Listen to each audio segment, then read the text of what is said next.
సంవత్సరాల తరబడి ఎన్ని మందులు వాడినా మీ మోకాల నొప్పులు తగ్గట్లేదా? ప్రాణ పెయిన్ క్లినిక్ లో అత్యాధునిక చికిత్స. నమస్తే, వెల్కమ్ టు సుమన్ టీవీ. నేను మీ వెల్లి చక్రధర్. ఇవాళ మన టాపిక్ వచ్చేసి ఎస్ఐపిస్. చాలామంది నన్ను కాల్ చేసి అడిగే క్వశ్చన్ ఏంటంటే అండి, ఎస్ఐపిస్ మనం తీసుకుంటాము ఒక 15 ఇయర్స్కి 20 ఇయర్స్కి, కానీ మధ్యలో ఏదైనా అత్యవసర అవసరం వచ్చి ఏదైనా ఆపేస్తే, అంటే ఏదైనా ఇబ్బంది కాలం వచ్చి కనుక మనం ఎస్ఐపి సోహంలో ఆపేస్తే మనకి ఏదైనా నష్టమా, అంటే అనుకున్న రిటర్న్స్ మనకి రావా, ఎట్లా రిటర్న్స్ వస్తాయి అనేది కొంచెం కులంకుషంగా చెప్పంటున్నారండి. అయితే ఇప్పుడు చూడండి, మన ఎస్ఐపిస్ 15 × 15 × 15 = 1 crore అనే ఫార్ములా అందరికి బాగా తెలుసు. అంటే మనం కనుక 15 సంవత్సరాల పాటు 15,000 రూపీస్ ఎవ్రీ మంత్ కనుక ఇన్వెస్ట్మెంట్ చేస్తే, మనకి మార్కెట్ కనుక 15% రేట్ ఆఫ్ ఇంట్రెస్ట్ కనుక ఇస్తే మనకి 1 CR వస్తుందని చెప్పుకున్నాం. అయితే ఇప్పుడు చూడండి, మనం కనుక ఫస్ట్ 5 years కట్టి ఆపేస్తే మనకి ఎంత రిటర్న్ వస్తుంది. ఇప్పుడు చూడండి, ఎక్స్రే ఆఫ్ ఎస్ఐపి అంటారు. అంటే అసలు కూలంకుషంగా ఎస్ఐపిలో జరుగుతుంది ఏంటి మనం తెలుసుకుందాం. ఇప్పుడు చూడండి, ఎస్ఐపిని 3 parts చేద్దాం. ఫస్ట్ 5 years ఒక పార్ట్ చేద్దాం, మధ్యలో 6 to 10 years ఒక పార్ట్, 11 to 15 years ఒక పార్ట్, అంటే 1 to 5 years ఒక పార్ట్, అలా 3 parts చేస్తే ఈ ఫస్ట్ 1 to 5 years మనం ఏదైతే కడుతున్నామండి, ఎవ్రీ మంత్ మనం పెట్టేది 15,000 రూపీస్. అంటే మనకి 5 yearsకి 60 months వస్తుంది. అంటే మనం పెడుతుంది 9 lakhs. సో మనం పెట్టిన 9 lakhsకి గాను ఆఫ్టర్ 5th year మన వాల్యూ ఎంత ఉంది అని చూసుకుంటే దగ్గర 15 lakhs ఉంటుందండి. అంటే మనం పెట్టిన 9 lakhs, మార్కెట్ ఇచ్చిన 6 lakhs కలిపితే 15 lakhs దాకా మనకి అక్యుములేట్ అయింది. ఫర్దర్గా మనం కనుక ఆపేస్తే, అంటే ఎస్ఐపి కనుక కంటిన్యూ చేయకుండా దాన్ని అట్లాగే హోల్డ్ చేసి పెడితే 15th year దాకా మనకు వచ్చే రిటర్న్ ఎంత అంటే 55 lakhs అండి. అంటే చూడండి, ఫస్ట్ 5 years ఎస్ఐపి మనం చేసి ఆపేసినా కూడా at the end of the 15th year మనకి వచ్చే లాభం ఎంత అంటే 55 lakhs. అలాగే 6th year నుంచి 10th year, అంటే నెక్స్ట్ 5 years మనం కనుక ఎస్ఐపి కంటిన్యూ చేస్తే మళ్ళీ మనం పెట్టేది 5 lakhs అండి. ఆ టైంకి మార్కెట్లో ఒక 15 lakhs అక్యుములేట్ అయింది. అది కనుక అట్లాగే హోల్డ్ చేస్తే, ఒక్కొక్క 5 years హోల్డ్ చేస్తే దాని వాల్యూ వచ్చి 30 lakhs ఉంటుంది. సో ఇప్పుడు గమనిస్తే మనకి ఈ ఫస్ట్ 10 years ఆఫ్ ఎస్ఐపి ఏదైతే ఉంటుందో, మొత్తం 15 yearsలో ఫస్ట్ 5 years, సెకండ్ 5 years, మొత్తం 10 years ఎస్ఐపి కనుక చేసి మనం ఆపేస్తే మనకు వచ్చే end of the value 80 lakhs దాకా ఉంది. ఇప్పుడు చూడండి, ఆ తర్వాత మనకి లాస్ట్ 85 lakhs దాకా ఉంది. ఆ లాస్ట్ టెన్యూర్ ఏదైతే ఉంటుందో 11th year నుంచి 15th year, ఆ టైంలో కనుక మనం 5 years కనుక ఎస్ఐపి కంటిన్యూ చేస్తే మనకి 15 lakhs కనుక దాని మీద ప్రాఫిట్ వస్తుందండి. సో 1 crore అనేది మన అల్టిమేట్గా మనం అనుకున్నట్టు వస్తుంది. సో మనం గమనిస్తే ఆ పూర్తిగా వచ్చిన 1 crore వాల్యూలో ఫస్ట్ 5 years కాంట్రిబ్యూషన్ ఎంత అంటే 55 lakhs దాని కాంట్రిబ్యూషన్ ఉంది. సెకండ్ పార్ట్ కాంట్రిబ్యూషన్ 30 lakhs ఉంది. ఇప్పుడు ఏమైందంటే ఈ ఫస్ట్ చేసిన 5 years, ఫస్ట్ 5 years ఎస్ఐపి మోడ్లో వెళ్ళింది. అక్కడి నుంచి అక్కడ అక్యుములేట్ అయిన 15 lakhs అనేది ఏదైతే ఉందండి, అది మనం ఫర్దర్గా ఎస్ఐపి కంటిన్యూ చేయకపోతే లంసమ్గా కన్వర్ట్ అయిపోతుంది. లంసమ్గా కన్వర్ట్ అయిపోయి అక్కడి నుంచి హోల్డ్ అయింది. అదే మార్కెట్ వల్ల ర్యాలీలో గ్రోత్ అయ్యి మనకి ఆ అమౌంట్ అనేది వచ్చింది. సో కాంట్రిబ్యూషన్ ఎంత అంటే ఫస్ట్ 5 yearsదే మోస్ట్ కీ రోల్ ఉండి 55 lakhs దాకా వచ్చింది. సో దీన్ని బట్టి మనకు ఏమర్థమైందంటే లంసమ్గా ఇన్వెస్ట్మెంట్ చేసినా కూడా లాభం ఎక్కువ ఉంటుంది. ఇప్పుడు చూడండి, మాకు ఇన్ని ఇన్స్టాల్మెంట్స్లో మేము చేయలేము, మాకు 15 years అయితే మేము వెయిట్ చేస్తాము, పిల్లల ఎడ్యుకేషన్ కోసం కావచ్చు, అప్పుడే ఆల్రెడీ పిల్లలకి ఒక 3 years ఉన్నాయి, నాకు 18th year వచ్చాక బాబుకి కానీ పాపకు కానీ మనకి లంసమ్గా 1 crore కావాలి అంటే ఒకే ఒకసారి 12,50,000 ఇన్వెస్ట్మెంట్ చేసి వదిలేస్తే అదే మనకి 1 CR వస్తుందండి. సో కాబట్టి ఏంటంటేనండి, ఇట్లా మనం పీరియాడికల్గా ఎస్ఐపి రూపంలో వెళ్ళిన 27 lakhs ఇన్వెస్ట్ చేసినా 1 crore వస్తుంది, లేదా వన్ టైం ఇన్వెస్ట్మెంట్గా కేవలం 12,50,000 ఇన్వెస్ట్మెంట్ చేసినా కూడా 1 CR అనేది వస్తుంది. అయితే చూడండి, లంసమ్గా ఎప్పుడైతే మనం ఇన్వెస్ట్మెంట్ చేస్తామో మనం ఒక 5 funds తీసుకుని ఇన్వెస్ట్మెంట్ చేస్తే గణనీయంగా రిటర్న్స్ అయితే వస్తాయండి. సో ఇప్పుడు చాలామంది ఇంకొక క్వశ్చన్ ఏంటంటే, మేము అంతకాలం వెయిట్ చేయలేము, అంటే మా పాప కావచ్చు బాబు కావచ్చు ఆల్రెడీ 8th classలో ఉన్నారు, మాకు ఇంకా 10 years టైం ఉంది, మేము కనుక ఇంతకాలం 15 years దాకా 10 years టైం లేదు అంటే మాకు 1 CR కావాలంటే ఏం చేయాలి అంటారు. చూడండి, ఎప్పుడైనా సరే జనరల్గా అందరూ ఫాలో అయ్యేది ఏంటంటే అడ్వైజర్స్, ఒకవేళ కనుక మీరు షార్ట్ టర్మ్లో అంటే 10 yearsకే నాకు 1 crore కావాలి అంటే మాత్రం ఇన్స్టెడ్ ఆఫ్ 15,000 మీరు 25,000 ఎస్ఐపి వేయండి అని చెప్తారు. కానీ 25,000 రూపీస్ ఎస్ఐపి వేయడానికి మనకి చాలామందికి పాకెట్ సహకరించకపోవచ్చు.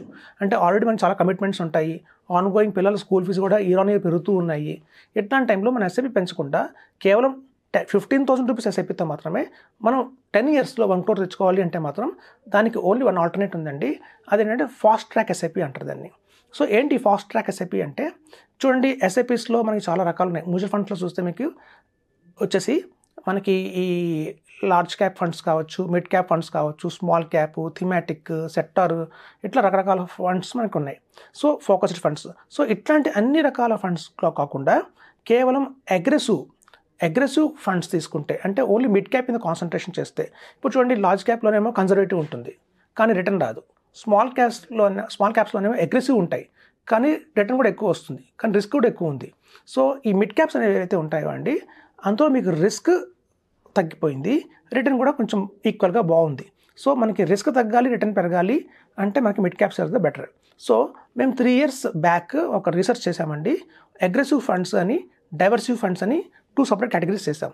సో మా దగ్గర ఒక ఇన్వెస్టర్ వచ్చారు, ఆయన పర్ మంత్ మేము 1 lakh ఇన్వెస్ట్ చేస్తామని చెప్పారు. సో ఆ 1 lakh ఇన్వెస్ట్ చేస్తానన్న ఇన్వెస్టర్ దగ్గర 50,000 మేమేమో డైవర్సిఫైడ్ ఈక్విటీలో పెట్టాము. అంటే అందులో ఒక మిడ్ క్యాప్, ఒక లార్జ్ క్యాప్, ఒక స్మాల్ క్యాప్, ఒక ఫ్లెక్సీ క్యాప్, ఒక మల్టీ క్యాప్, అట్లా ఒక డిజైన్ చేసి అన్నిట్లోనూ ది బెస్ట్ తీసుకొని ఒక పోర్ట్ఫోలియో ఇచ్చాం. ఇంకో 50,000కి ఏంటంటే కేవలం మిడ్ క్యాప్సే, అందులో లార్జ్ క్యాప్ ఏం లేదు, స్మాల్ క్యాప్ లేదు, ఫ్లెక్సీ క్యాప్, మల్టీ క్యాప్ ఏం కాకుండా కేవలం మిడ్ క్యాప్స్ ఉన్న ఆ రోజు మార్కెట్లో ఏవైతే బెస్ట్ మిడ్ క్యాప్స్ ఉన్నాయో, ఎడల్వైజ్ మిడ్ క్యాప్ కావచ్చు, వైట్ ఓక్ మిడ్ క్యాప్ కావచ్చు, మోతిలాల్ ఓస్వాల్ మిడ్ క్యాప్ కావచ్చు, ఇట్లాంటి హెచ్ఎస్బిసి కావచ్చు, ఇట్లాంటివన్నీ మంచి మంచి మిడ్ క్యాప్స్ తీసుకొని మేము అట్లాంటి వాటిలో ఇన్వెస్ట్మెంట్ చేయడం జరిగింది. డిఎస్పీ వాళ్ళది, కొటక్ వాళ్ళది పెట్టాం. సో ఇట్లా కనుక only concentrated on mid caps మీద చూస్తే కనుక మనకి చాలా మంచి రిటర్న్స్ వస్తాయండి. సో ఎప్పుడైనా చూసుకోండి, మ్యూచువల్ ఫండ్స్లో అదే ఎస్ఐపిలో మనకి అధిక రిటర్న్ రావాలి అంటే మీరు లాంగ్ టర్మ్లో 2 ఫాలో అవ్వండి. ఒకటి ఏంటంటే డైవర్సిఫైలో కాకుండా ఇట్లా ఏదైనా అగ్రెసివ్ ఆర్ దీన్ని ఫాస్ట్ ట్రాక్ ఎస్ఐపి అని కూడా అంటారు, కాన్సన్ట్రేటింగ్ ఓన్లీ ఆన్ పట్టలేరండి, అంటే ఓన్లీ మిడ్ క్యాప్స్ మీదకే వెళ్ళిపోండి. అదొక స్ట్రాటజీ. నెక్స్ట్ స్ట్రాటజీ ఏంటంటే, ఇప్పుడు చూడండి చాలామంది మాకు కాల్స్ చేస్తుంటారు, ఏమంటారంటే సార్ మేము ఎస్ఐపి ఎస్బీఐ కాంట్రా ఫండ్ తీసుకున్నాము, లేదంటే ఎస్బీఐ స్మాల్ క్యాప్ వెళ్తున్నాము, లేదా నిప్పాన్ ఇండియా స్మాల్ క్యాప్ వెళ్తున్నాము, ఇట్లా చాలామంది మనకి కాల్స్ చేస్తారు.